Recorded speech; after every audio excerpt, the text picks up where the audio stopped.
Okay, sorry. Good morning, good morning, good morning.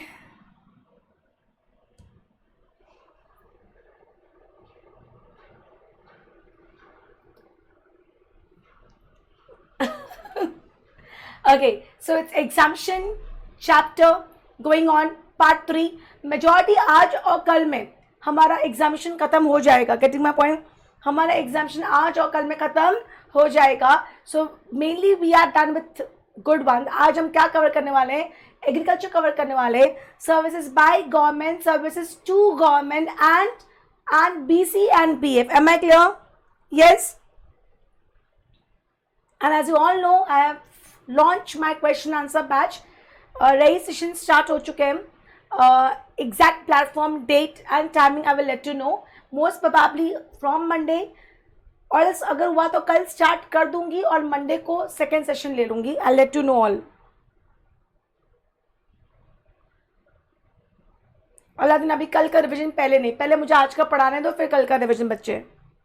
Okay okay, तो let's go. मैं already notes share करके रखा है. Already share the notes with you people.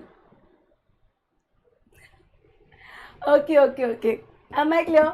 अरे वो colour का इशू हो गया था. वो क्रोमा में वो ग्रीन और वो येलो मर्ज हो रहा था.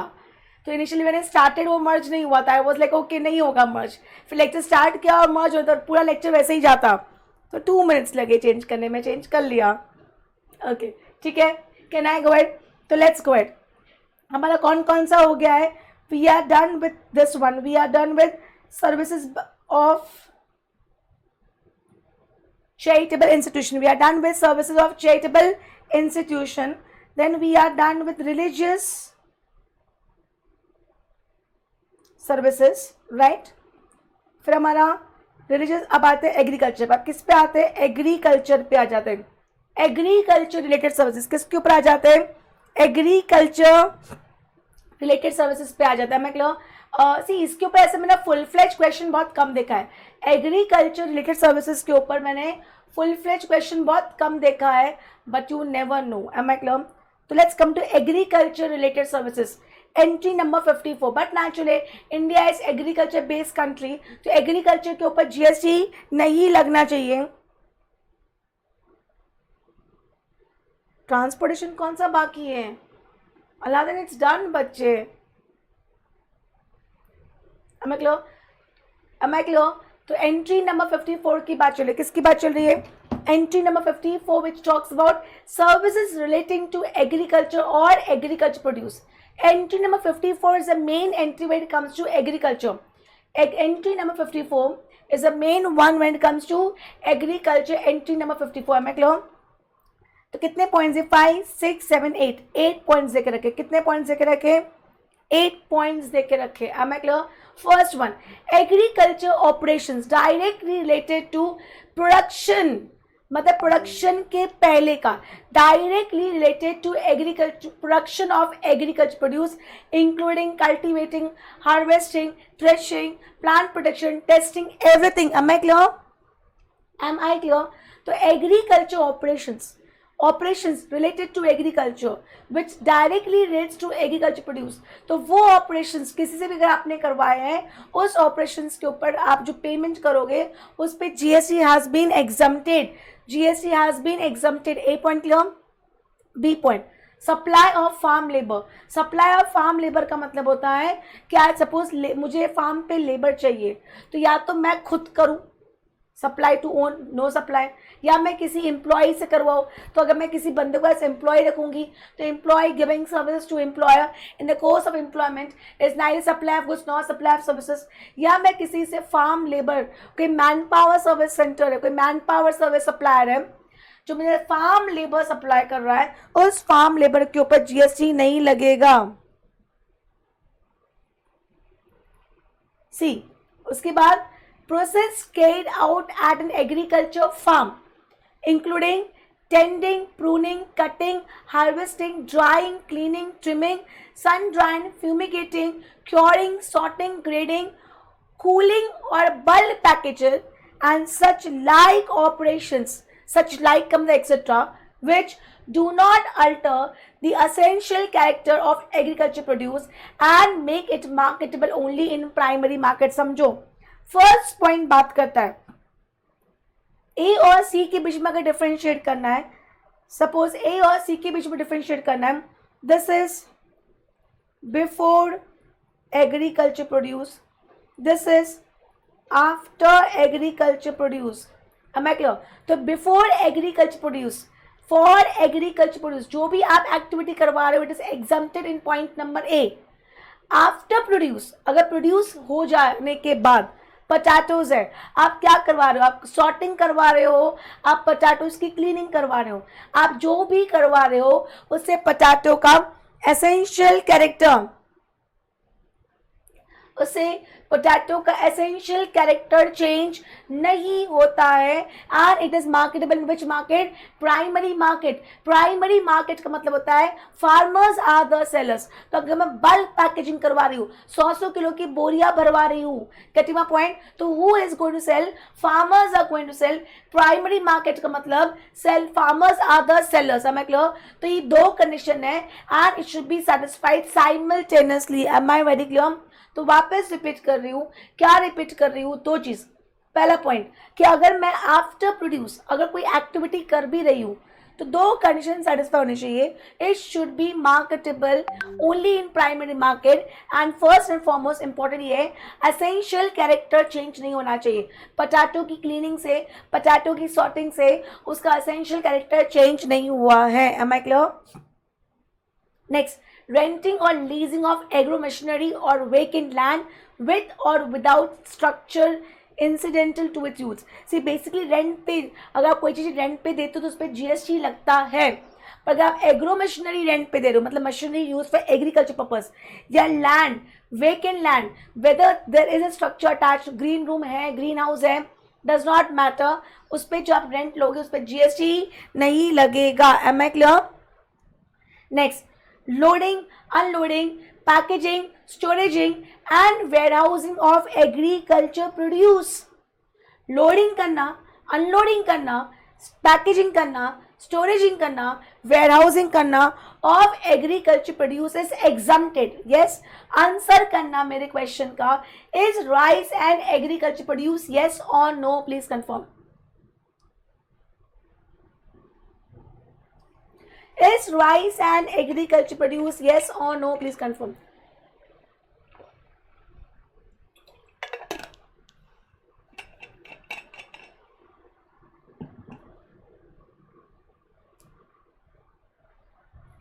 No, rice is not an agriculture produce.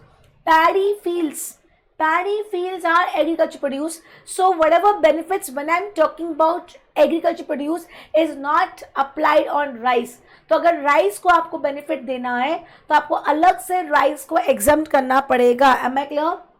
Next question, loading बोला, ट्रक में लोड करने का बोला, ट्रक से अनलोड करने का बोला, बीच का जो ये ट्रांसपोर्टेशन होता है उसके बारे में तो कुछ भी नहीं बोला है। बीच का ये जो ट्रांसपोर्टेशन होता है उसके बारे में तो यहाँ कुछ भी नहीं बोला है। Does that mean transportation of agriculture produce is taxable?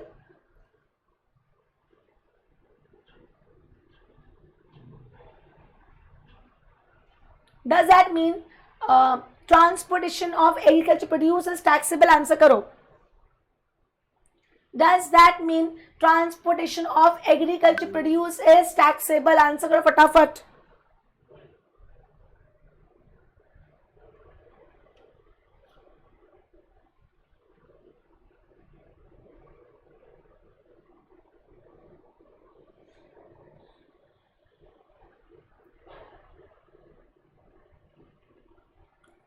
Why no?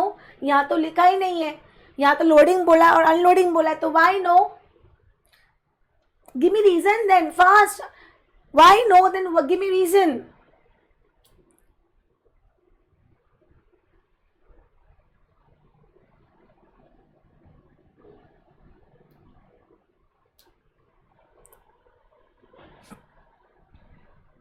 Exactly हमने कल पढ़ा था, but if you remember that मैंने कल पढ़ाया था एयरक्राफ्ट में अगर मैं एग्रीकल्चर प्रोड्यूस ट्रांसपोर्ट करती हूँ तो it is taxable, but railways, roadways and waterways it is exempted.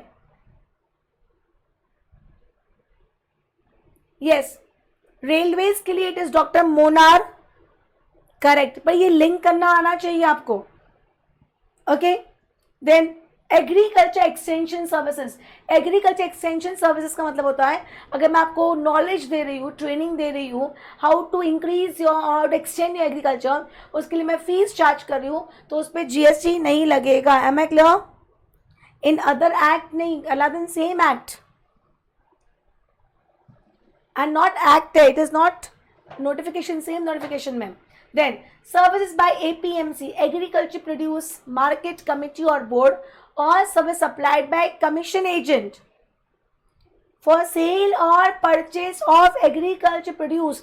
APMC giving services or sale and purchase of agriculture produce, या commission agent giving services of sale or purchase of agriculture produce is exempted. सिर्फ agriculture produce बोला है, इसका मतलब rice के उस पे GST लगेगा because rice is not an agriculture produce. Am I clear?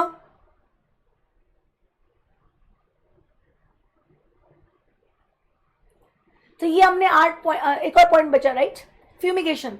Services by way of fumigation in warehouse of agriculture produce. ये अलग से पॉइंट और एक है हमारे पास, पर यहाँ एच में ऐड कर दिया तो दोनों में आ गया है. तो ये 8 पॉइंट्स आर मेन पॉइंट्स. अब इसको लेके एक्स्ट्रा नॉलेज लेते हैं. एग्रीकल्चर प्रोड्यूस का मतलब क्या होता है? एग्रीकल्चर प्रोड्यूस का मतलब output of agriculture. Am I clear? means any produce out of cultivation of plants and rearing of all life forms of animals except horses. horses को नहीं कवर किया गया है. फर्स्ट. सेकेंडली, अगर आप जिस पे फर्दर प्रोसेसिंग कर भी रहे हो उससे उसका एसेंशियल कैरेक्टर चेंज नहीं होना चाहिए and it should B marketable only in the primary market. Now which process changes the essential character? For example, potato का potato chips, tomato का tomato ketchup. आपका essential character itself change हो गया है. तो जिसने आपको potato से potato chips बना के दिए, tomato से tomato ketchup बना के दिया है, उसके consideration पे GST लगेगा. Next, process which makes agriculture produce marketable in retail market. कौन सा मार्केट होना चाहिए? प्राइमरी. रिटेल मार्केट का मतलब यहाँ पे क्या होता है? Getting my point? ग्राइंडिंग करना, स्टरलाइजिंग करना, extracting into retail package. 100 kilo के बदले 1 किलो की पैकिंग करना, 2 किलो की पैकिंग करना, 5 किलो की पैकिंग करना. तो ये हम कौन से मार्केट में बेचते हैं? रिटेल मार्केट में बेचते हैं. Get your point? तो इसके ऊपर जीएसटी लगेगा. Next, processed tea and coffee was green tea leaves. green tea leaves is agriculture produce. क्या लिखा है? हम जो टी समझते हैं, हमारे घर में जो black tea, green tea, white tea आ रही है, they are not agriculture produce, they are processed form of green tea leaves. तो ग्रीन टी लीव्स को बेनिफिट मिलेगा. जो हम कहाँ से चाय के बागान, आसाम चाय के बागान, जो वहां से जो हमें ग्रीन टी लीव्स मिलती है, that is agriculture produce, not the green tea and red tea जो भी हम यूज करते हैं. Next, jaggery. Sugar cane is agriculture produce. गुड़, हिंदी में हम गुड़ बोलते हैं. Sugar cane is agriculture produce and not jaggery.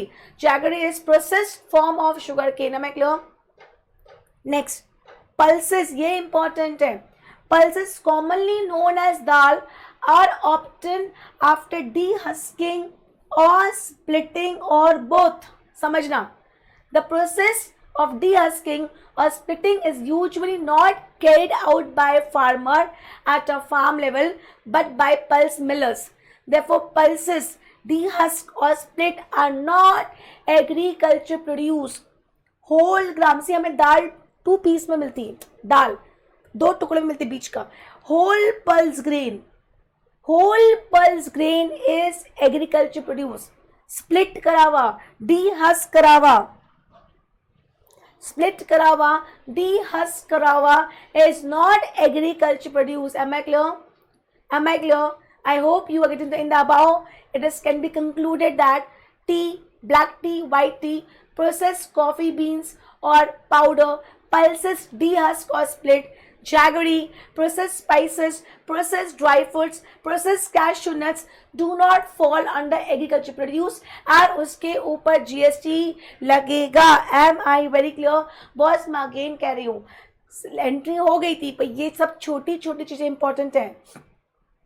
Next, cleaning of wheat, cleaning of wheat carried outside the farm, ये एक important point है. It is a process which does not alter essential character of agriculture produce but makes it marketable only in primary market and therefore will be covered in the exemption even if the same is done outside the farm. क्योंकि हमने ऊपर क्या पढ़ा था कि ये जो C point है ना, जो हम प्रोड्यूस पे करते हैं, it should be on farm, it should be on farm. Trending, pruning, cutting should be on farm, but cleaning of wheat farm पे नहीं करते हैं. पर फार्म पे नहीं करते हैं, पर वो क्लीनिंग से उसका असेंशियल रेटर चेंज नहीं होता है, प्राइमरी मार्केट में ही बिकता है. तो जस्ट बिकॉज वो फार्म पे नहीं हुआ, that does not mean it is no more an agriculture produce. तो ये इंपॉर्टेंट है. नेक्स्ट, रेंटिंग मैंने आपको पढ़ा ही दिया है कि रेंटिंग ऑफ और लीजिंग ऑफ एग्रो मशीनरी और vacant land is exempted supply. Agriculture produce के लिए उस पर GST exempted है. मैं clear? So we are done with end number 54. Now let's come to end number 55. Boss, मैंने आपको अभी समझाया है, paddy is agriculture produce and not rice. Am I clear? तो carrying out an intermediate production process as job worker in relation to cultivation. See, अगर आप किसी job worker से काम करवा रहे हैं, आपने कोई जॉब वर्क किसी जॉब वर्कर को दे दिया है, and it is a intermediate production process with respect to cultivation. With respect to what? Cultivation. तो उस प्रोसेस के लिए जो job work, job charges charge करता है, उस पर GST नहीं लगता है. Am I clear? कल्टीवेशन तक के लिए अगर आपने production process in relation to cultivation, I hope you are getting my points.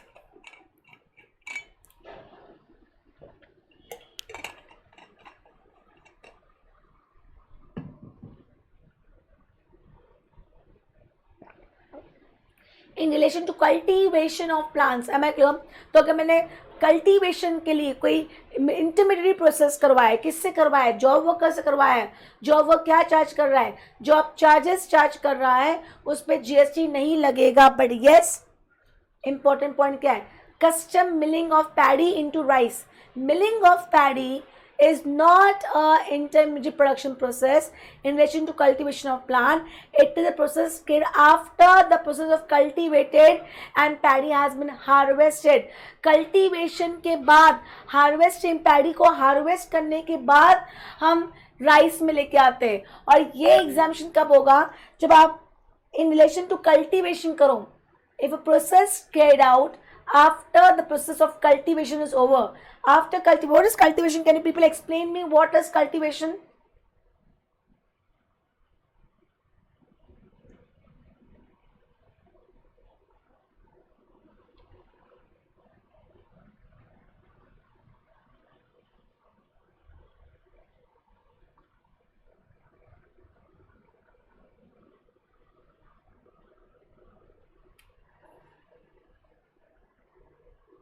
Prepare and use land for crops or gardening. Land को प्रिपेयर करना किसके लिए? गार्डनिंग के लिए या प्लांटेशन के लिए. Getting my point? My phone is not working properly.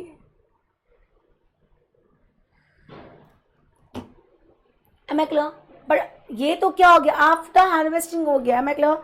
तो further processing of paddy into rice is not usually carried out by cultivators but done by rice millers, and milling of paddy into rice also changes essential character. Therefore, milling of paddy into rice cannot be considered as intermediate production process. Hence, it is liable to GST. Am I clear? Yeah. Then 53A हमने ऐसे ऊपर पढ़ा था अभी, वो 54 का part था. Fumigation in warehouse of agriculture produce. हम उस वेयरहाउस का फ्यूमिगेशन करवा रहे हैं जहाँ पे हम वेयरहाउस में एग्रीकल्चर प्रोड्यूस को क्या करते हैं? स्टोर करते हैं. मैं clear? Next, artificial insemination of livestock except horses. Horses को कहीं भी एग्रीकल्चर का पार्ट माना नहीं गया है. पिस्सिकल्चर है, सेरिकल्चर है, फ्लोरिकल्चर है, हेन्स है, काउज है, बफेलोज है, गोट्स है, शिप्स है, ये सब एग्रीकल्चर का पार्ट है. पर horse is not an agriculture part. Am I clear? Next, important. Loading, unloading, packaging, storage और warehousing of rice is exempted. हम जो ऊपर पॉइंट पढ़ के आए थे वो एग्रीकल्चर प्रोड्यूस के लिए पढ़ के आए थे, and agriculture produce does not include rice. Agriculture produce does not include rice. I hope you are getting my point. Am I very clear? इसलिए अगर उनको राइस को एग्जाम करना था तो राइस के लिए अलग से एग्जाम्पशन एंट्री डाल दी है. Now can you people tell me about transportation of rice? Can you people talk about transportation of rice? क्या ट्रांसपोर्टेशन ऑफ राइस पे जीएसटी लगेगा कि नहीं लगेगा? Yes or no? Please confirm.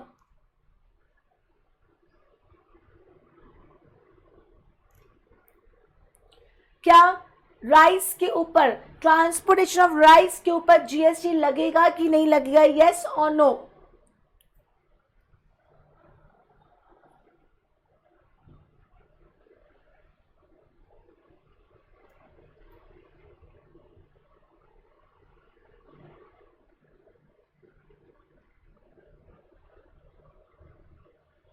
Perfect. I wanted this answer. Exempted except in airways, ऐसा answer चाहिए यार. Crystal clear. हाँ मैम, राइस के ऊपर भी जीएसटी, ट्रांसपोर्टेशन राइस पे भी जीएसटी, क्योंकि डॉक्टर मोना में जो एम है, मिल्क है, मैंने उस कल भी आपको बोला था. आधा अधूरा याद मत करना. सिर्फ डॉक्टर मोना याद करके जाओगे, एम से सिर्फ मिल्क याद रहेगा. आपको आगे का rice vice floor including pulses ये सब याद करना पड़ेगा. Getting my point? But yes, except airways. Airways में तो agriculture produce is also taxable. So how will rice be exempted? Next, services by way of warehousing of minor forest produce. अभी तक हम क्या पढ़ते हुए आ रहे हैं? वेयरहाउसिंग ऑफ एग्रीकल्चर प्रोड्यूस पढ़ते हुए आ रहे हैं. वेयरहाउसिंग ऑफ एग्रीकल्चर प्रोड्यूस पढ़ते हुए आ रहे हैं. यहाँ किसकी वेयरहाउसिंग की बात चल रही है? माइनर फॉरेस्ट प्रोड्यूस का क्या कोई वेयरहाउसिंग की सर्विसेज दे रहा है तो उस पर GST has been exempted. Am I clear? Next, entry number 24B, services by way of storage or warehousing. This is only with respect to storage or warehousing of what? Cereals, pulses, fruits, nuts and vegetables, spices, copra, sugarcane, jaggery, raw vegetables, fibers such as cotton, flax, jute, etc. Indigo, unmanufactured tobacco, betel leaves, tendu leaves, coffee and tea are exempted. ये list learn कर लेना. Learn by heart. I hope you people are getting me. Please learn this list by heart. Okay, now next very important entry. मैंने आपको अभी बताया है कि boss आप अगर एग्रीकल्चर प्रोड्यूस के ऊपर कोई एक्टिविटी कर रहे हो, it should not change the essential character and it should B marketable in which market? Primary market. It should marketable in which market? Primary market. तब जाके हम इसको क्या बोलेंगे? यस, इस सर्विसेज के ऊपर जो भी हमने कंसेशन पे किया है उस पर जीएसटी नहीं लगेगा. इस सर्विसेज के ऊपर जो भी हमने कंसेशन पे किया है इस पर जीएसटी नहीं लगेगा. But fruits and vegetables services दे रहे कौन सी? Pre conditioning, pre cooling, ripening, waxing, retail packing, labeling of fruits and vegetables which do not change the essential characteristics. बस रिटेल पैकिंग करना, लेबलिंग करना. हम लोग 100 किलो की बोरियां नहीं भर रहे वेजिटेबल्स की, हम 2 किलो की, 5 किलो की पैकिंग कर रहे हैं. तो अभी कौन से मार्केट में बिकेगा? ये रिटेल मार्केट में बिकेगा. रिटेल मार्केट की सर्विसेज पे जीएसटी लगना चाहिए. पर यहाँ पे ये लोग ने इसको एंट्री नंबर 57 में अलग से क्या कर दिया है? एग्जाम कर दिया है, क्योंकि इनका कहना है इस एक्टिविटी से, कौन सी activity? Pre conditioning, pre cooling, ripening, waxing, retail packaging से it is only that primary से रिटेल मार्केट में आ गया, बट इसका एसेंशियल कैरेक्टरिस्टिक चेंज नहीं हुआ है. It is exempted. It is exempted. I hope you are getting my point.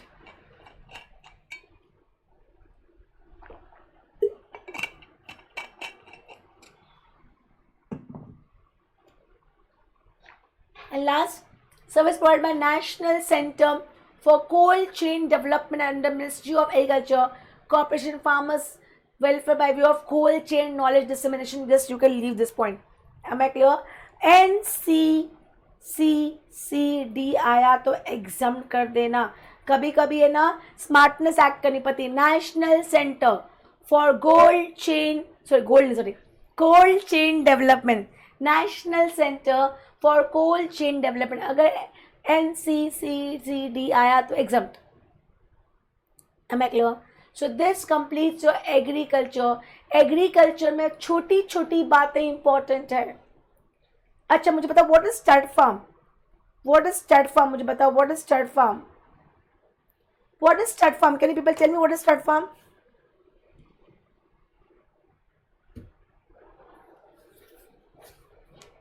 What is stud farm? Can you people tell me?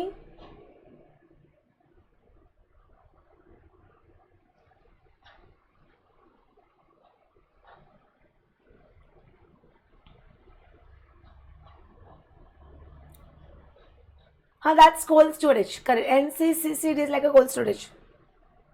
What is stud farm?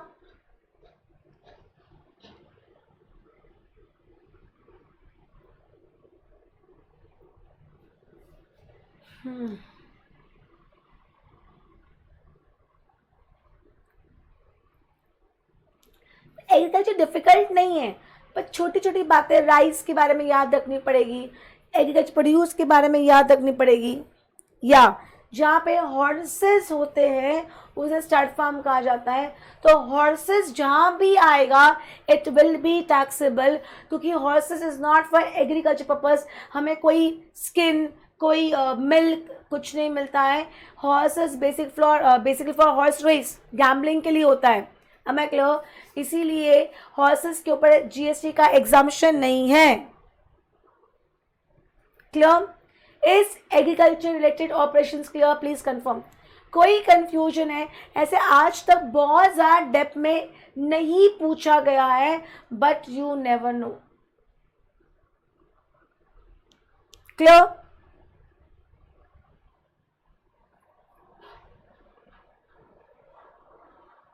चलो come to next one. We are done with education. Education भी हो गया हमारा. हम लोग उसके बाद education के बाद हमने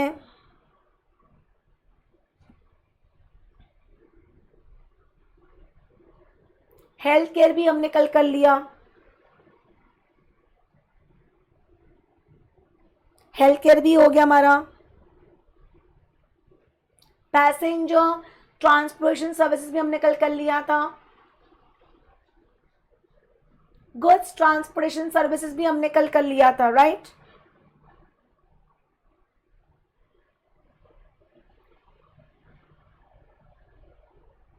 now come to next one. Services provided by government and service provided to government. Thanks Ruta. I hope I'm pronouncing it correct. Ruta, right? What do you mean by Ruta? So now let's come to next one. Service provided by government. I hope you are with me. Important है by government and service provided to government. Service provided to government कहाँ important है वो मैं आपको बता दूंगी. पहले by government समझते हैं. और है लंबा है, अच्छा खासा है. I think 1 page, 2 page, 3, 4, 5, 6. Oh my God, 6 pages only for by government. 6 pages.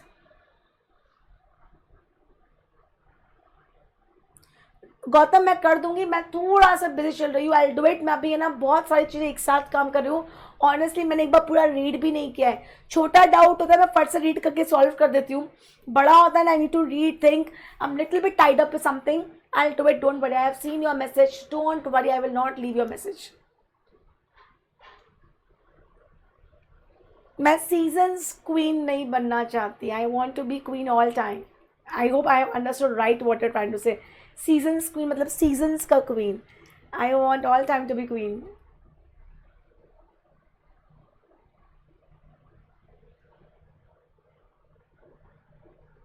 Okay. Government ये सर खा जाता है और एक्चुअली ना बहुत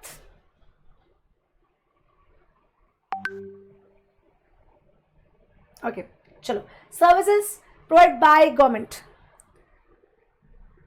आई hope you all have the notes with you all. मैंने थोड़ा सुबह ही शेयर किया है क्योंकि मैंने 4 to 7 मॉर्निंग में इस पर काम किया है. जब शेयर किया उसके 5 दिन पहले ही कंप्लीट किया था. तो प्लीज यस रुता. तो I hope you people are getting my point. Services provided by government and service provided to government. What are we going to study right now? Am I clear? एक second दे दो.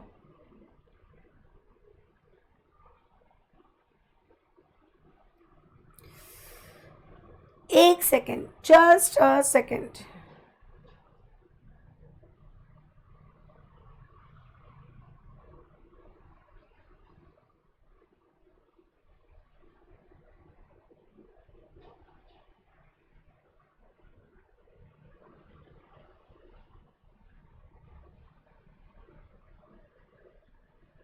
Okay, let's go ahead. Service provided by government. एंट्री नंबर 4. मैंने again बोला entries number याद करने की जरूरत नहीं है. सर्विसेज बाय गवर्नमेंट और यूनियन टेरिटरी, लोकल अथॉरिटी और government authority in relation to municipality function. अब I tell you one thing यार, मैं इतने डेप्थ पे नहीं जा रही हूं, बट अगर पेपर डिफिकल्ट करना है, अगर पेपर डिफिकल्ट करना है तो they can ask you.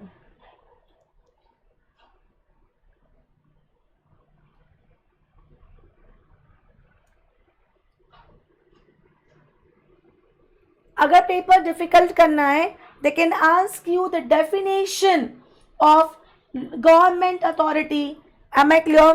They can ask you definition of government authority. तो ये प्लीज एक बार स्टडी मटेरियल में जाके देख लेना. जस्ट आ चुका है एग्जाम में आ चुका है. Getting my point? Am I clear? Okay right. Services by central government, state government, union territory, local authority or government authority by way of any activity in relation to any function entrusted to municipality under Article 243W of the Constitution are exempted. जो काम municipality को Article 243W, article कैसे याद रखना? M का उल्टा W, M का उल्टा W. I hope you are getting my point. 143 होता है, हम 143 याद करते हैं, आप 243 याद कर लो. Am I clear? Am I clear? सिर्फ याद करने का थोड़ा तरीका बता रही हूँ, सिर्फ याद करने का थोड़ा सा तरीका बता रही हूँ. M I clear? एम का उल्टा W, 243 का 143. ओके. तो काम जो म्यूनसिपालिटी को काम दे के रखा है, किसने? कॉन्स्टिट्यूशन ने दे के रखा है अंडर आर्टिकल 243W, वो काम गवर्नमेंट भी करके दे रहा है. It is exempted. Am I clear? And same goes with panchayat. Panchayat को जो काम 243G, पंचायत होता है गांव के लिए, पंचायत होता है गांव के लिए, तो गांव का G, 243 का 143. Am I clear? Am I clear? हाँ, एम आई क्लियर? मुझे बच्चे ऐसे याद दिलाते, व्हेन आई से 143 दे से 1432.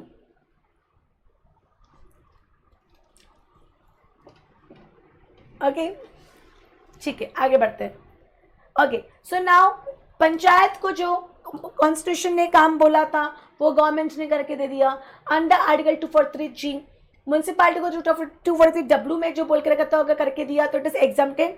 जस्ट फॉर योर नॉलेज कि क्या काम दिया होगा आर्टिकल 243W ने, क्या काम दिया होगा. सिर्फ थोड़ा बहुत सिंपल, अगर फटाफट टाउन प्लानिंग है, roads and bridges, public health, sanitation की बात हो रही है, waste management, fire services, slum improvement, basically ये service public at a large को देते हैं. ये सर्विसेज किसको देते हैं? Public conveniences, parking lot, street lights, park gardens, play grounds, ये सब पब्लिक एट अ लार्ज को दिया जाता है. तो government giving services this to public is exempted. Actually हम इनकम टैक्स पे तो कर ही रहे ना. Clear? Same goes with panchayat. Panchayat के केस में क्या होगा? एनिमल हस्बेंड्री होगा, डेयरिंग, पोल्ट्री, फिशरी, ऐसे small scale industries. Getting my point और not? hospital, primary health, all this will come over here. Am I clear? Can I go ahead? So we are done with two entries, entry number 4 and entry number 5. Entry number 4 and entry number 5. Any problem till here? Now ये ध्यान में रखना, this is important. इसके ऊपर MCQ में question आया था. Service provide bye police, security agents of government to PSUs, corporate entities, sports even held by private entities. Service provided by police or security agencies of government to PSUs, private business entities are not exempt from GSTs. Such services are taxable supplies and recipient are required to pay tax under RCM on the amount of concession paid to government for such supply of services. यहाँ तक कोई confusion है? तो basically this is the services. Any other services to business entity is taxable. Am I clear? ये police का याद रखना, police के लिए अलग से पॉइंट दिया गया है.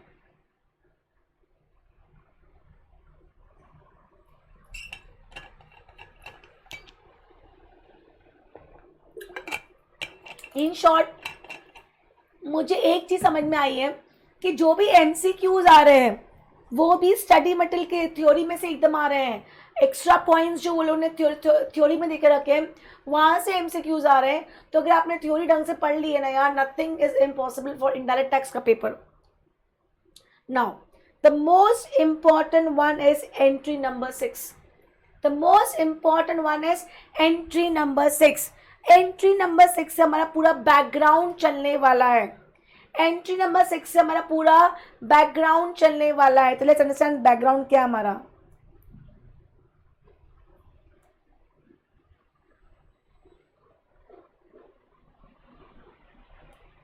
आई एवरी टाइम थिंक कि मैं पहले से ओपन करके रखूंगी, मैं भूल जाती हूँ. तो हम एंट्री नंबर 6 को बेस लेके चलेंगे. हम एंट्री नंबर 6 को बेस लेके चलेंगे. प्लीज मेरे साथ ये फ्लो चार्ट बनाते जाना. Services by government is exempted except this 4. Services by government is exempted except this 4. Am I clear? I hope you are getting points. This sovereign services by central government, state government, union territory, local authority is exempted except this 4. ये 4 के ऊपर GST लगेगा, बाकी पे GST नहीं लगेगा. तो ये 4 कौन सा है? एंट्री नंबर 6 क्या बोलती है? First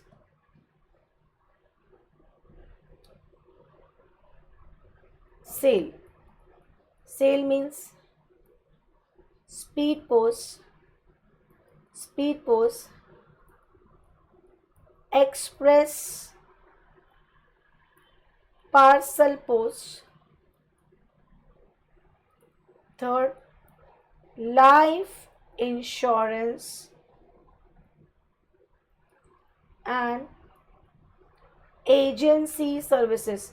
Agent services means acting an agent. Agent services means acting as agent. Given to government is exempted, other than government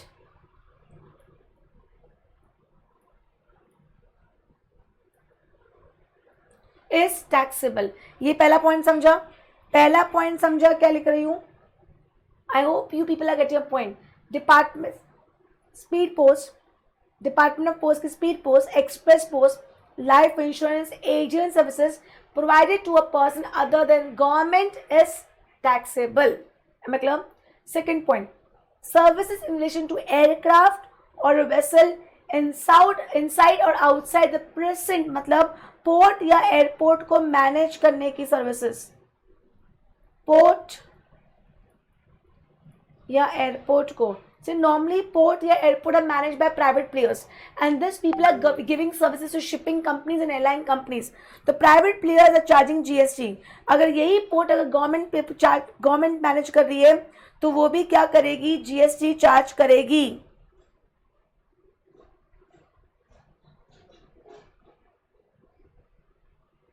एक मिनट गौतम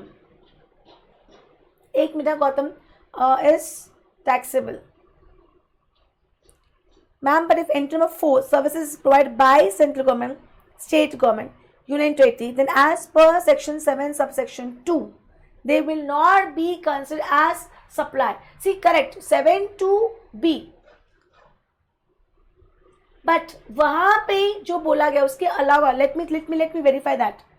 एक second.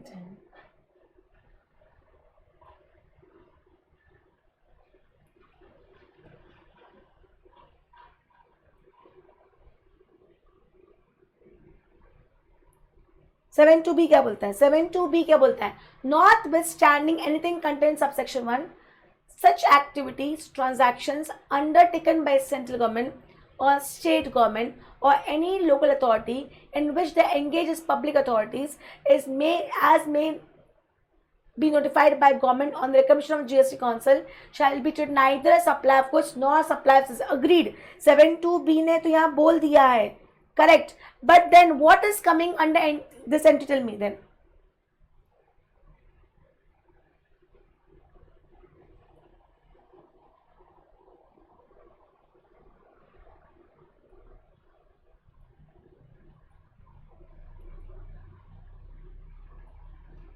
Then tell me what is coming over here. क्योंकि जो supply नहीं है उसको exam करने का तो कोई लॉजिक निकलता ही नहीं है. उसी को एग्जाम किया जाता है जो सप्लाई है.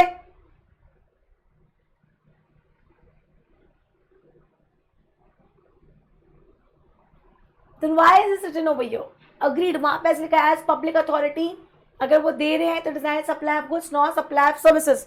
तो इजंट दैट वहां पे सप्लाई बोल के ना बोल के यहाँ पे एग्जाम करने की लॉजिक निकलता ही नहीं था.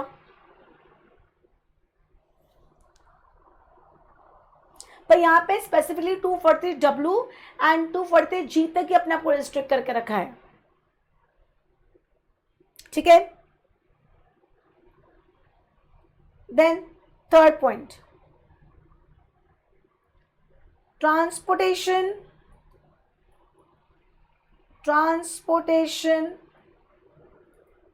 of passengers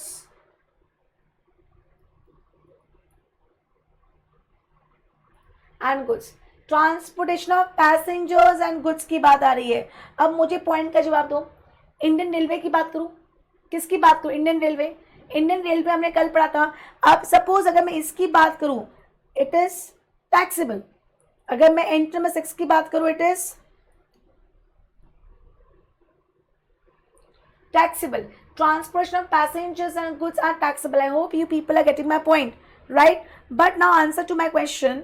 अगर मैं जनरल कोच में जा रही हूँ, मैं नॉन एसी कोच में जा रही हूँ, तो क्या जीएसटी लगेगा कि नहीं लगेगा? जवाब नहीं दे रहे हो तुम लोग यार. आई नो थोड़ा बोरिंग टॉपिक है पर कांट हेल्प इट. जीएसटी लगेगा कि नहीं लगेगा? जवाब दो. अगर मैं सेकंड कोच में जा रही हूं, मैं नॉन एसी में जा रही हूं, तो क्या जीएसटी लगेगा कि नहीं लगेगा?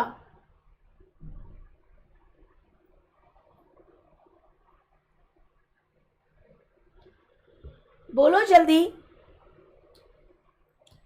भाई यहां तो बोल रहे टैक्सेबल है, एंट्री नंबर 6 टैक्सेबल बोल रही है, पर एक्चुअली जीएसटी नहीं लगेगा क्योंकि एंट्री नंबर 6 ने बोल दिया है to the extent not cover elsewhere. मतलब एंट्री नंबर 6 कब आएगा? अगर कहीं और कुछ बोल दिया है तो वो मान लो. मतलब इसके लिए बेसिकली हमें entry number 18, 19, 20, 21, 21A and 21B follow करना चाहिए. Am I clear? गुड्स के लिए एंड सर्विस एंड पैसेंजर्स के लिए 15, 16 and 17 करना चाहिए. I hope you people are getting my point.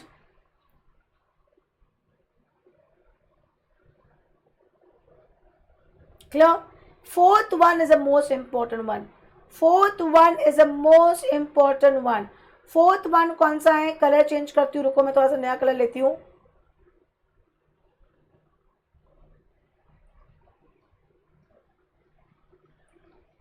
To business entities. Am I clear? Any other services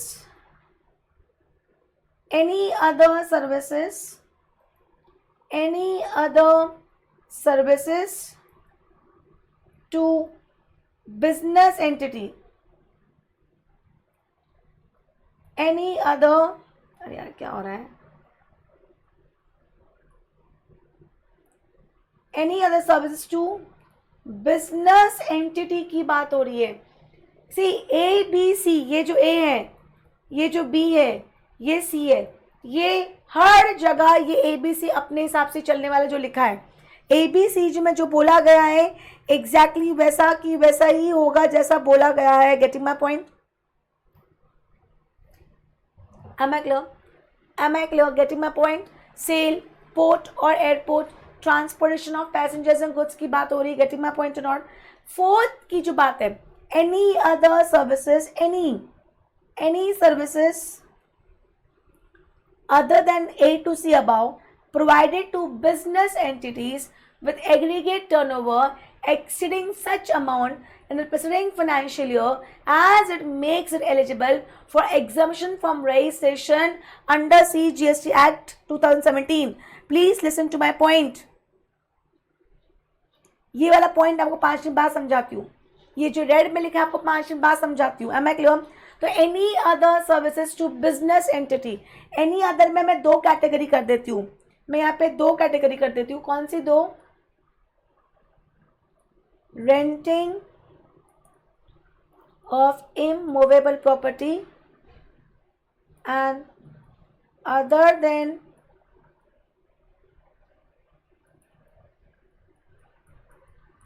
renting of immovable property. I hope you people are getting my point.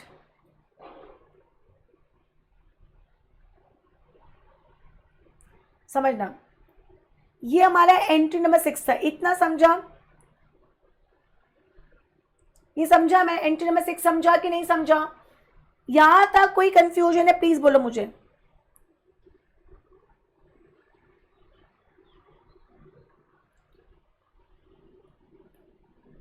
अब यहां पे FCM है,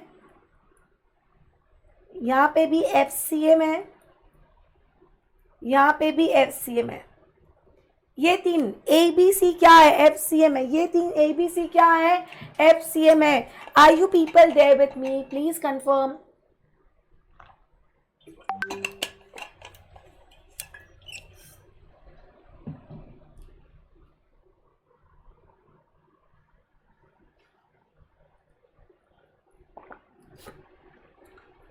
ये वाला point अपन आगे समझेंगे. तो देखो, service provide by department of post exam, basic mail service like post card, inland book printing सब एग्जाम्प्टेड है. Transfer of money is exempted. Agency service means acting as an agent, taxable है. Department of post also provide services like distribution of mutual funds, passport applications. पर ये government को देंगे तो it is exempted, other than government को देंगे तो it is taxable. है मैं क्लियर? और इसके ऊपर RCM नहीं लगता है, विदाउट RCM. बस फर्स्ट ABC में RCM नहीं लगता है. क्या लगता है? FCM लगता है. क्या लगता है? FCM लगता है.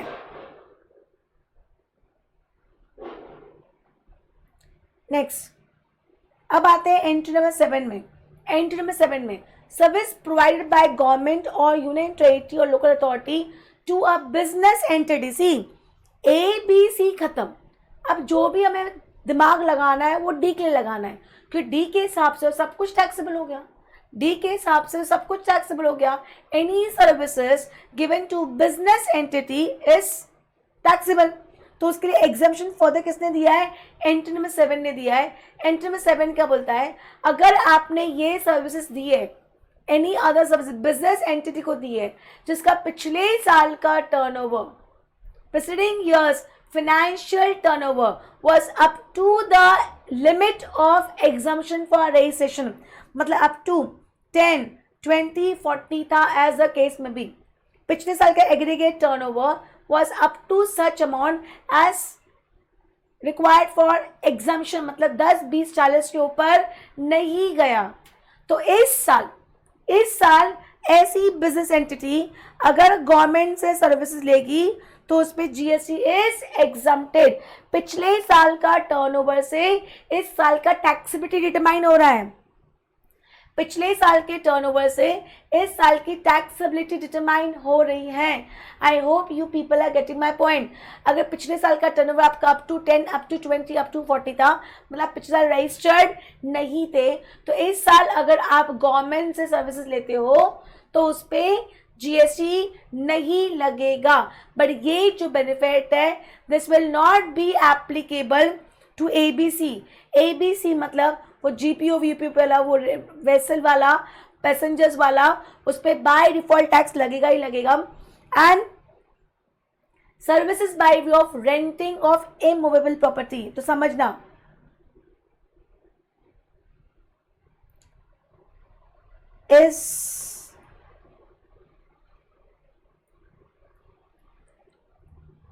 is only if नहीं, is always taxable irrespective of the aggregate turnover of the previous year.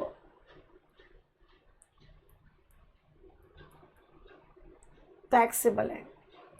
And other than renting of immovable property में, if previous year's aggregate turnover is up to 10, 20, 40, then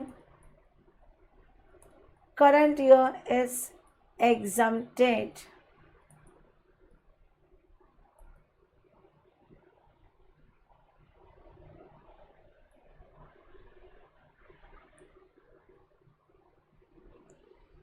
And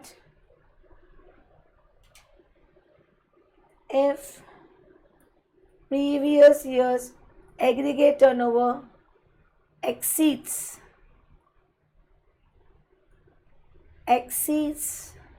10, 20, 40, then current year is taxable। यहाँ तक समझा? यहाँ तक समझा boss? Government एक बार में आज समझ में आ जाएगा तो लाइफ बहुत इजी हो जाएगी। यार तो ये मेरा एक मिनट,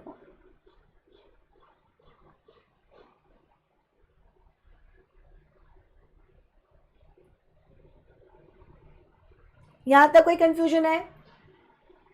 यहां तक कोई कंफ्यूजन है? प्लीज बोलो मुझे।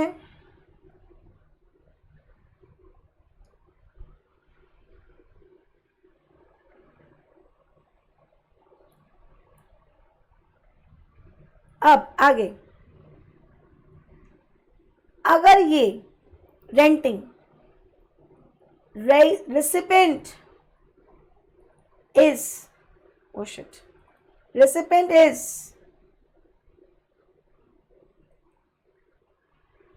कितना पढ़ा दिया मैंने तुम लोग को यार।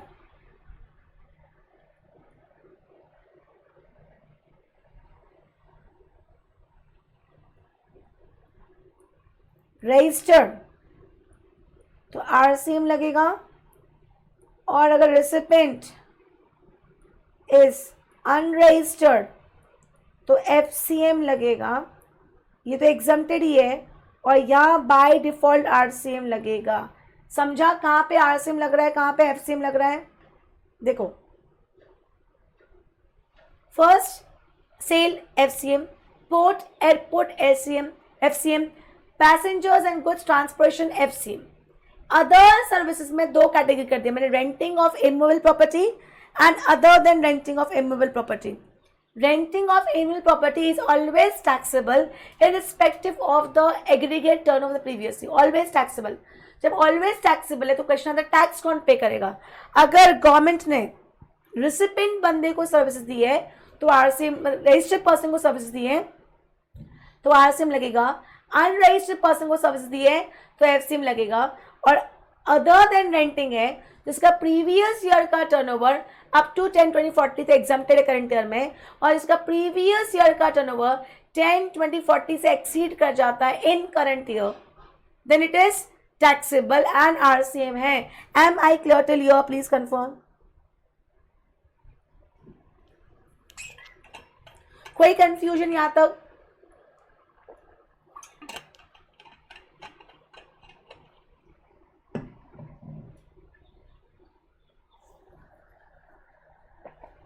जो आरसीएम एफसीएम मैंने छुड़वाए थे, जो आरसीएम एफसीएम मैंने आरसीएम छुड़वाए थे चैप्टर 3 में, चार्ज ऑफ जीएसटी में, ये कह के कि मैं एग्जामिनेटर सप्लाई में पढ़ाऊंगी, वो सब कवर होते जा रहे हैं.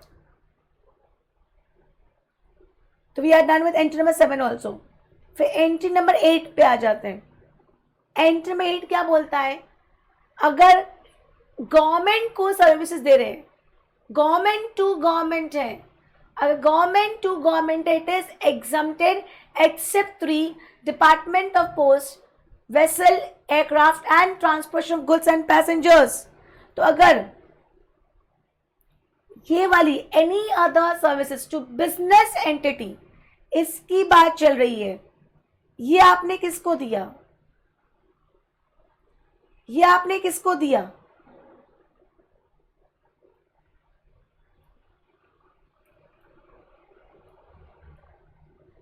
गवर्नमेंट को दिया.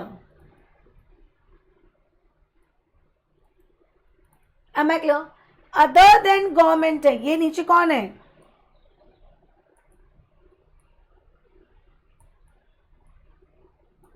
I hope you are getting my point.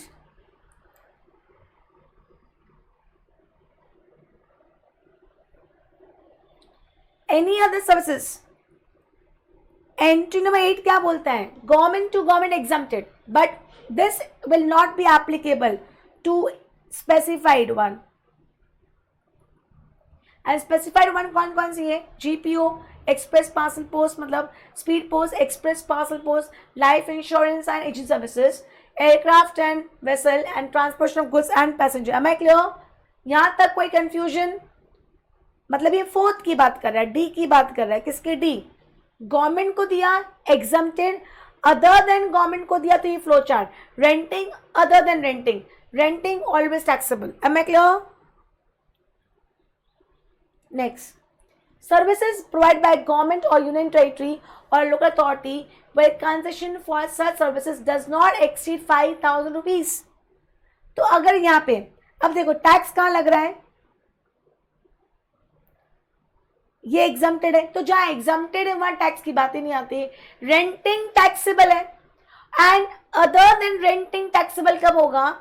जब पिछले साल का टर्नओवर 10, 20, 40 से एक्सीड कर जाता है. हाँ या ना कंफर्म करो. एक बड़ा सा व्हाइट बोर्ड चाहिए मुझे. हाँ या ना कंफर्म करो.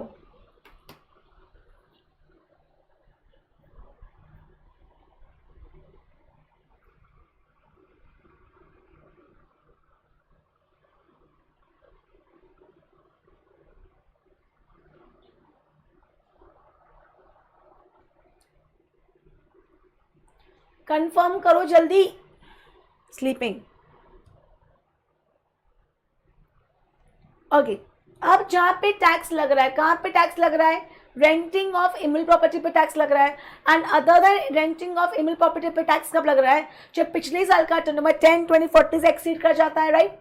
अब उस केस में अगर करंट ईयर में जब मुझे टैक्स लग रहा है, करंट ईयर में जब मुझे टैक्स लग रहा है और मैं गवर्नमेंट को सपोज सिंगल सर्विसेज की बात चल रही है, कितना पे कर रही हूँ? Up to 5,000 rupees. Up to 5,000 rupees, तो इट इज एग्जम्प्टेड. अरुण ऐसा क्यों बोल रहे हो? सभी बोर हो गए क्या? मतलब मैं बोर कर रही हूँ आज? ये बोर वाला टॉपिक नहीं है बच्चे. ये टॉपिक इतना इंपॉर्टेंट है ना, पर ये टॉपिक लेंदी है, कुछ नहीं कर सकती मैं.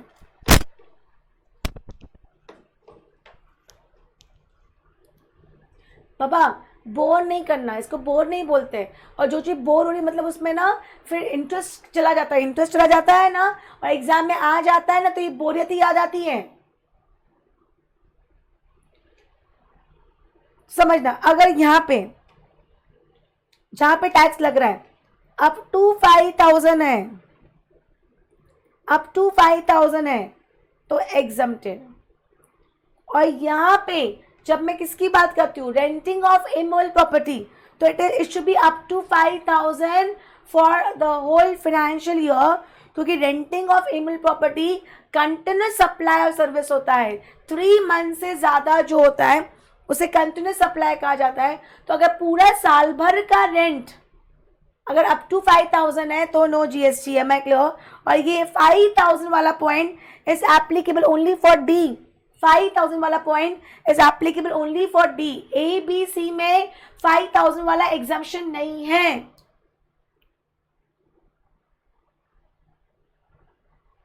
सुन रहे, सोच रहे? आई होप आई एम क्लियर. नहीं समझा तो पूछो मुझसे. सी अगर मैं एक चार्ट बनाऊं, अरे यार कहाँ बनाऊं, सिर्फ डी पॉइंट के लिए,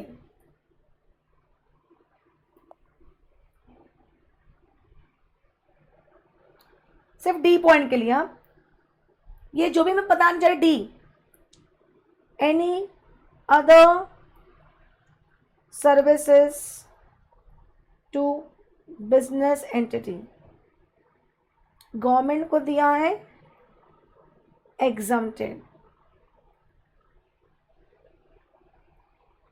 अदर देन गवर्नमेंट को दिया है, तो उसमें 2 category, renting of immovable property, एक चार्ट में सब करवा देती हूँ.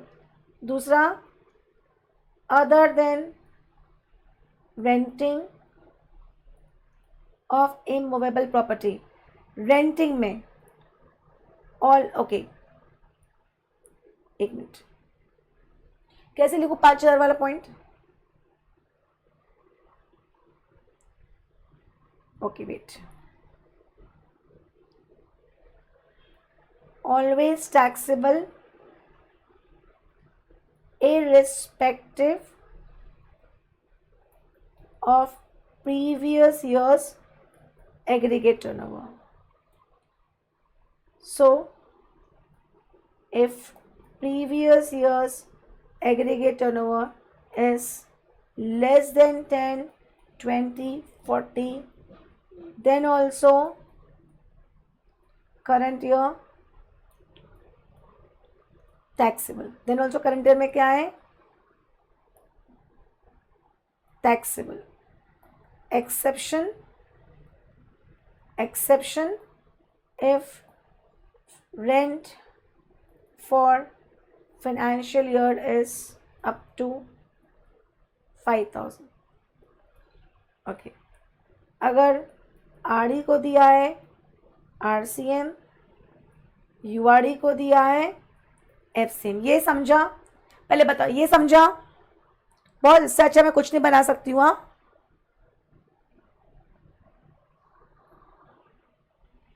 देखो बस बिजनेस एंटिटी मतलब गवर्नमेंट की बिजनेस एंटिटी हो सकती है. Any other business entity government है एग्जम्प्टेड, अदर देन गवर्नमेंट है, रेंटिंग ऑफ इमूवेबल प्रॉपर्टी है, always taxable irrespective of previous year's aggregate turnover.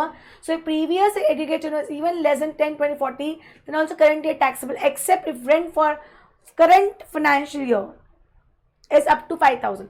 अगर पूरे साल भर का रेंट अप टू 5,000 है तो एग्जाम्प्टेड, नहीं तो टैक्सेबल. और अगर टैक्सेबल है तो रजिस्टर्ड पर्सन को दिया तो आरसीएम, अनरजिस्टर्ड पर्सन को दिया तो एफसीएम. यहां तक कोई कंफ्यूजन? अब मैं बात करती हूँ किसी other renting of ill property. If previous year's aggregate turnover is up to 10, 20, 40, current year exempted. जब exempted है दिमाग ही नहीं लगाना है. If previous year's aggregate turnover exceeds 10, 20, 40, current year taxable. Exception क्या है? एक्सेप्ट ओनली व्हेन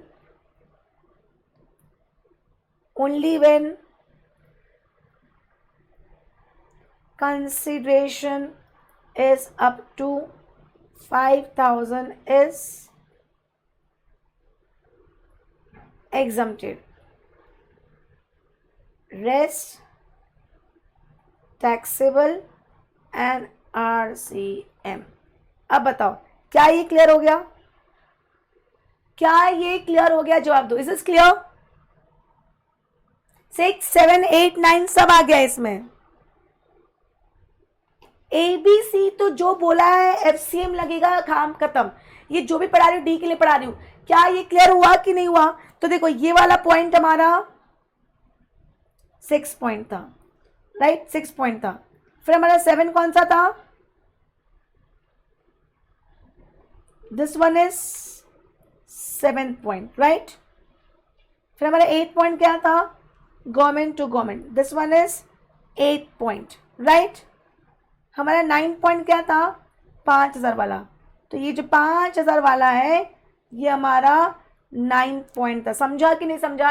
एक डायग्राम में 6, 7, 8, 9 सब कवर हो गया है. ड्रॉ करो फटाफट.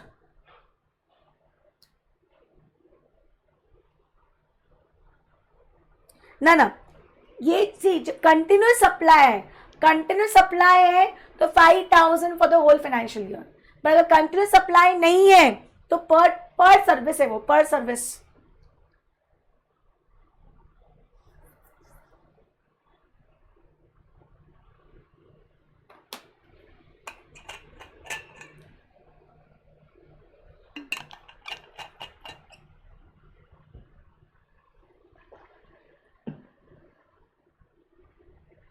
आधा आधा दिख रहा है कि नहीं दिख रहा है? क्या कर रहे हो? ड्रॉ कर रहे हो, नहीं कर रहे हो? बताओ तो आगे जाऊं मैं.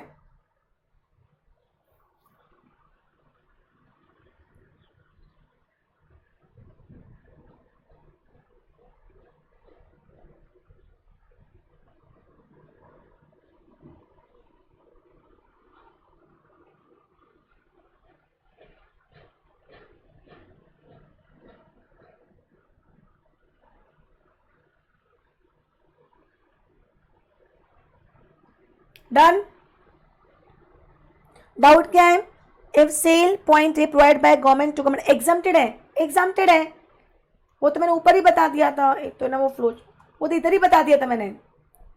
Project is written over here. Department Post, Speed Post, Express Parcel Post, life insurance provided to person other than government is taxable.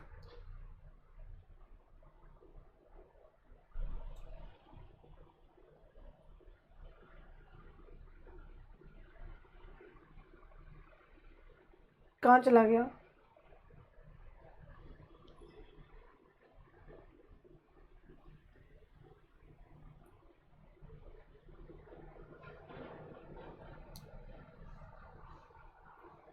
Okay ठीक है. Can I go ahead? तो ये 6, 7, 8, 9 लिंक करना है अपने को. 6, 7, 8, 9 लिंक करना, जो अपने लिंक कर दिया. फिर 9D. 9D मैंने आपको पढ़ाया था ओल्ड एज होम का, कि अगर ओल्ड एज होम की सर्विस, वहां मैंने आपको एग्जाम पॉइंट दिया था एंटिटी रजिस्टर्ड 12AA. पर अगर यही old age home central government या स्टेट गवर्नमेंट या an entity registered under section 12AA to residents age 60 years or above, concession 25,000 per month per member for lodging and boarding including is exempted. Is exempted. Am I clear?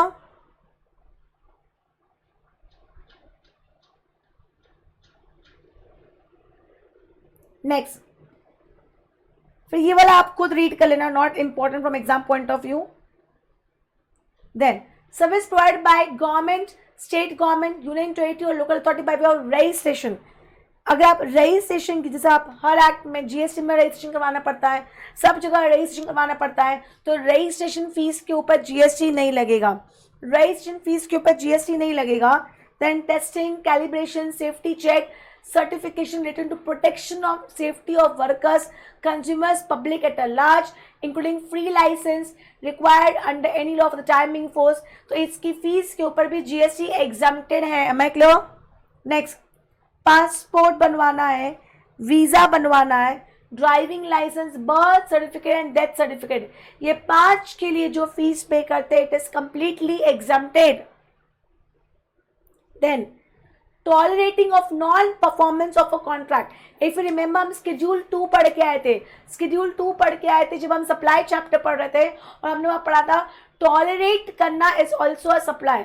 और tolerate करने के लिए अगर आपने कुछ perform नहीं किया है तो मैं उसको सहन कर रही हूँ, और सहन करने के लिए आपने मुझे क्या किया है, फाइन पे किया है। आपने काम नहीं किया, मैंने आपके उसको सहन किया है, तो मैं कौन सी सर्विसेज दे रही हूँ सहन करने की, टॉलरेट करने की। Am I clear? Am I clear? In that case tolerating के लिए आप मुझे क्या पे करते हो, लिक्विडेटेड डैमेजेस या फाइन पे करते हो। तो नॉर्मली इस पे जीएसटी लगना चाहिए, बट अगर ये services central government, state government या यूनियन टेरिटरी या लोकल अथॉरिटी ने दिए by way of tolerating of non performance, तो उस पे GST has been exempted. Am I clear? The next point क्या है? Next point again you can read on your own. Natural resources की बात आ रही है, तो this you can read on your own, not required my help. Then merchant overtime charges. Merchant overtime charges क्या होता है? Merchant overtime charges के अंदर अगर बेसिकली मर्चेंट का मतलब ही क्या हो गया, वेसल वाटर की बात आ जाती है, तो ओवर टाइम चार्जेस, हॉलीडेज पे काम कर रहे हैं वो लोग या अदर देन ऑफिस आवर्स के अलावा टाइम काम कर रहे हैं, तो वो लोग क्या चार्ज करेंगे, वो लोग चार्ज करेंगे ओवर टाइम चार्जेस, उसके ऊपर GST has been exempted.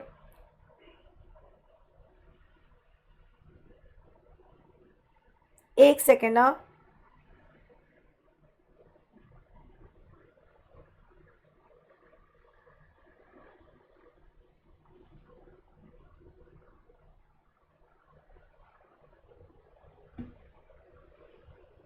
just a second now.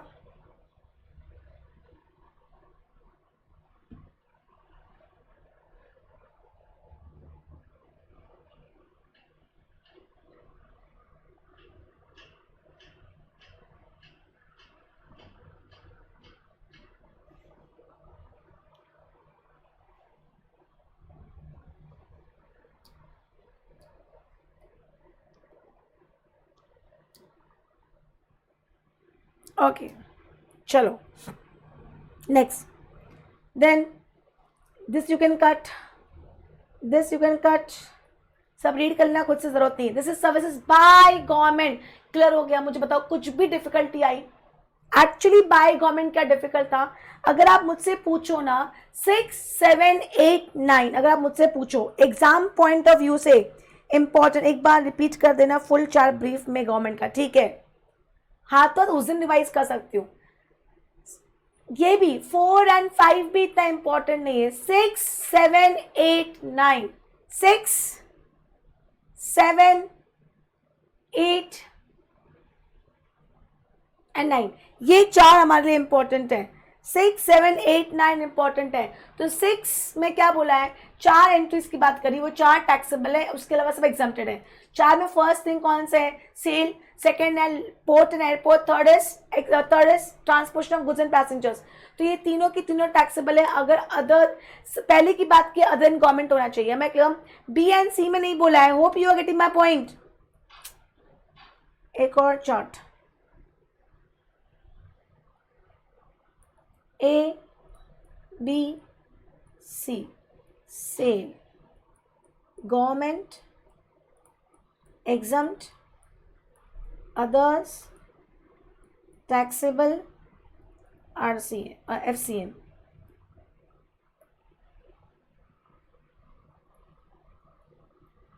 Port, airport, government plus other than government, taxable, FCM. Third, goods plus passenger, government plus other than government, taxable, FCM.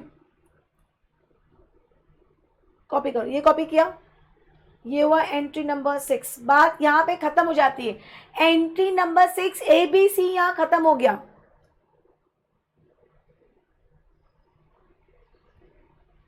Entry number 6 ABC यहाँ खत्म हो गया। Give me second, I need water. Copy करो जब तक तुम लोग।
Okay,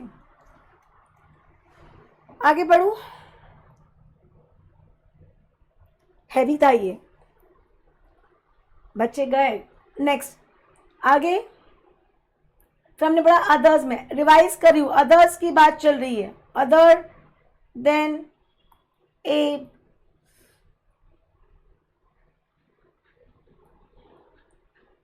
other services to business entity, revise करना जरूरी है ये।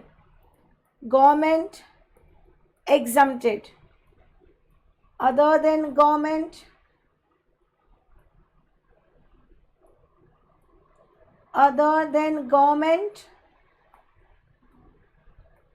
फिर इसमें renting taxable except 5K per year, registered person RCM, URD, FCM. I hope you are getting me. Other than renting, previous years aggregate turnover up to 10, 20, 40 exempt, more than 10, 20, 40 taxable except 5K RCM. Am I clear? पूरा Aladdin वापस revise करवा दिया, 2-3 बार revise हो गया। Am I clear? आज सिर्फ services to government ही लूंगी, don't worry.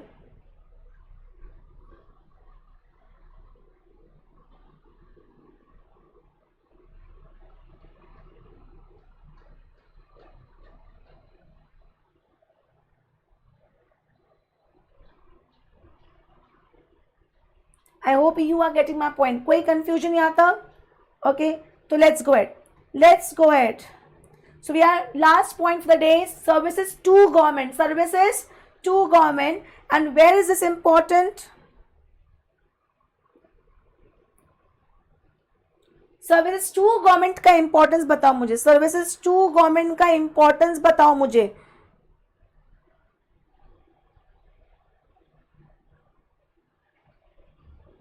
क्या हो गया शंकर? हश क्यों हुआ? हाश क्यों हुआ? हाश क्यों? हश, दोनों में डिफरेंस है। शंकर क्या था ये? हाश खत्म, ऐसा। एंड इसका importance is to section 51 TDS।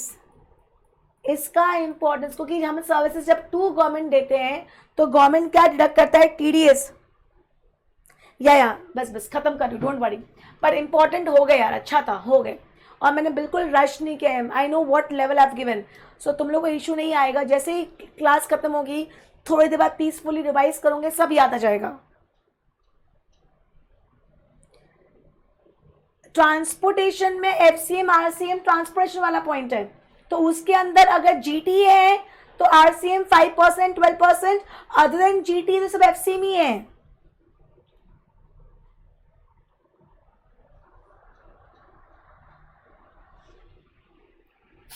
गंदा, मुझे से रोना आ रहा है। क्लियर? Okay, simple. ये ध्यान रखना, service provided to government, please ध्यान रखना, because this is really important for section 51। Pure services provided to government centre, pure services 243G और 243W में कोई से, फॉर एग्जाम्पल गवर्नमेंट हमको दे रहा है, पर गवर्नमेंट खुद तो नहीं करेगी, गवर्नमेंट किसी से करवाएगी। तो अगर वो प्योर सर्विसेज कोई गवर्नमेंट को दे रहा है respect to 243G and 243W, it is exempted. और अगर वो प्योर ना दे के कंपोजिट दे रहे हैं, मतलब गुड्स प्लस सर्विस दोनों दे रहे हैं, तो टोटल कॉन्ट्रैक्ट वैल्यू का goods should not exceed 25%। Total contract value का गुड्स शुड नॉट एक्सीड 25%, तब it is exempted. Thanks Prajakta, am I clear? And then ये फेयर शॉप, ये जो राशन की दुकान होती है ना, service provided by fair price shop to central government, state government or union territory by way of sale of food grains, kerosene, sugar, edible oil etc. तो इसमें क्या होता है, वो पब्लिक को जिनके पास राशन कार्ड होता है, राशन कार्ड के बेसिस पे वो फूड ग्रेन्स, केरोसिन और शुगर कम भाव में देते हैं, पर वो कम भाव में इसलिए देते हैं क्योंकि उनको गवर्नमेंट से कमीशन मिल जाता है. Am I clear? And 40 you can cut, and 72 you can cut, and 51 you can cut. Am I clear? Services by government and services to government. Is this clear? Please confirm. Confirm करो. यहाँ तक कोई confusion है? नहीं ले रही आगे, हो गया, too much हो गया, पर तीनों बहुत अच्छे वाले हुए हैं. Agriculture by government and to government. Please confirm. कोई कंफ्यूजन यहाँ तो बस बाय गवर्नमेंट 3 से 4 बार फ्लो चार्ट अभी के अभी बना दिया है. टू गवर्नमेंट में आपको सिर्फ ये 2 पॉइंट याद रखना, एंट्री नंबर 3 एंड 3A. अगर 243W एंड 243G के अंदर आर्टिकल में जब गवर्नमेंट को काम करना पड़ता है, उनको रिटर्न में जब किसी लेके देना पड़ता है, प्योर है तो 3 में एग्जम्प्ट है, कंपोजिट है पर goods do not exceed in value of 25% तो 3 में एग्जम्प्टेड है. Thanks a lot. तो कल हम क्या पढ़ेंगे, आज का मेरा टारगेट था पर अब नहीं पढ़ा रही क्योंकि it is too much. BC और BF का भी मेरा आज का टारगेट था जो आज मीट नहीं हुआ हमारा. लीगल सर्विसेज का भी हमारा टारगेट था जो आज मीट नहीं हुआ हमारा. सब फ्लो चार्ट है, सब फ्लो चार्ट है. बस I work only on flow chart basis. मैं प्रेजेंटेशंस भी अगर कहीं ले रही हूँ तो I am working on only flow chart basis. And performance by an artist भी मेरा आज का टारगेट था, पर ठीक है आज नहीं होगा तो कल हो जाएगा, पर जितना किया उतना थरोली होना चाहिए. Am I clear? And last but not the least, again just want to inform you people, most probably from tomorrow or not even from tomorrow, तो Monday को I'm be starting with Miss Batch, which is like I'll be solving all. मैं MCQs नहीं करवाने वाली, only practical questions करवाने वाली हूँ. नहीं बेटा अब थक गई हूँ मैं भी. For RTPs, mock test papers, past exam papers, practice questions, 100+ इसमें GST और कस्टम्स दोनों कवर करने वाली हूँ. Getting my point. इनफैक्ट 100 तो बोलने के लिए क्वेश्चंस तो बहुत ज़्यादा हैं. Am I clear? So I'm just charging 2,500. Anybody interested, please WhatsApp me personally. Yeah. And last, so if you're near ones, नहीं अलादीन, बस हो गया, खत्म नहीं करना है बच्चे. खत्म करने का अप्रोच मत रखो, जितना पढ़ा उतना अच्छे से पढ़ो. Okay. And if anyone your near ones is in group C, enter writing group 2, struggling with SM, ask them to please view my lectures on YouTube, and if they want to buy they can visit my website or can message me. नहीं बेटा Aladdin, please नहीं. Okay, thank you, thanks a lot. मिलते हैं शाम को 7 बजे with MCQs case study base. Okay, bye bye, take care.